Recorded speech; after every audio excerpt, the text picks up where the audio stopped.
repositioning someone who has problems with mobility can be very challenging, but with the right techniques and approach, it can be done. All you need is a little education and using gravity and leverage to your advantage. Here are some basic but very important rules. First, never lift anything or anyone that you cannot comfortably handle. Prepare to lift with your feet a shoulder width apart, back straight, and one foot slightly in front of the other. We'll call that the proper stance.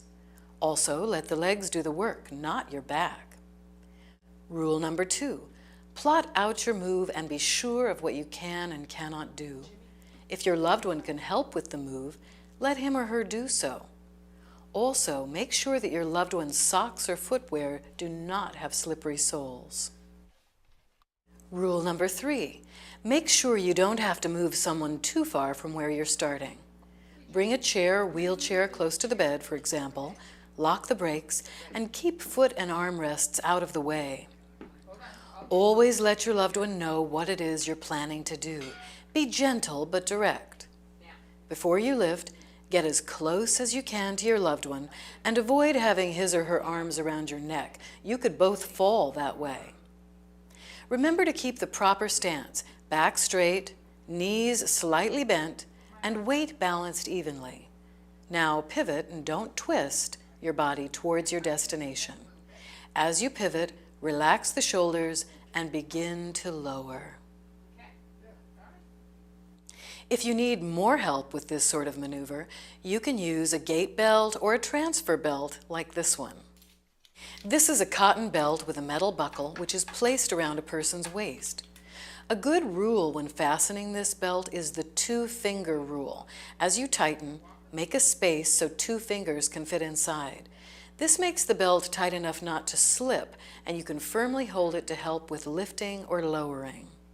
These same transferring skills can be used to support your loved one in and out of a car or on and off the toilet. At the toilet, have your loved one hold on to a grab bar while you help with clothing. Notice the elevated toilet seat here. It's a big help if your loved one has knee problems or trouble with walking because it reduces the distance needed to lift or lower. It simply rests or bolts onto the regular seat. If no grab bar is available, pull the chair up diagonally to the toilet, move away the arm and foot rests, and help your loved one swing over to the toilet seat and then back when the toileting task is complete. If you're moving your loved one into a car, roll the wheelchair up close to the passenger's seat, lock the chair's wheels, move the footrests, and lift him or her up.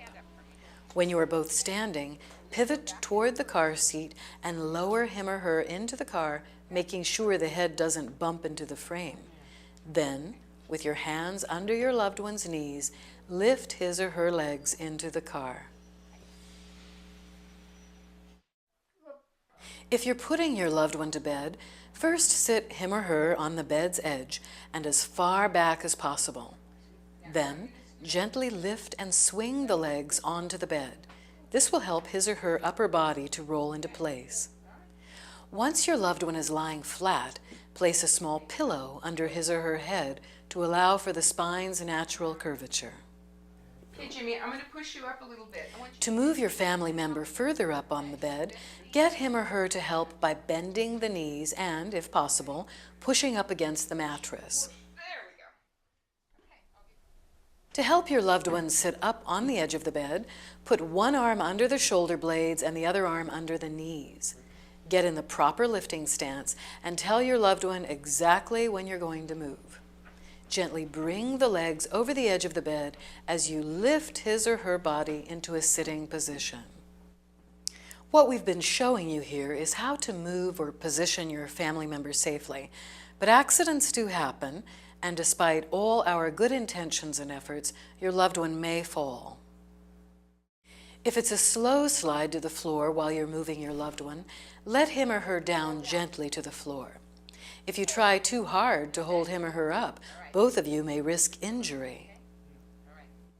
On the other hand, if the fall is hard, call 911 and get professional help for your loved one as soon as possible. So, How do you get your loved one up off the floor once he or she has fallen? If your loved one doesn't use a wheelchair, help him or her get on hands and knees and then bring the strongest foot forward while half kneeling on the other leg. Now, with a chair or other sturdy object in front, help your loved one pull up with his or her arms and push off on the stronger foot to a standing position with both feet together.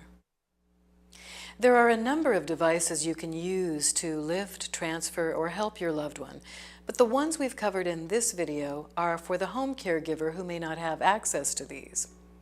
Talk to your doctor, physical therapist, or occupational therapist for advice on those which are right for your situation.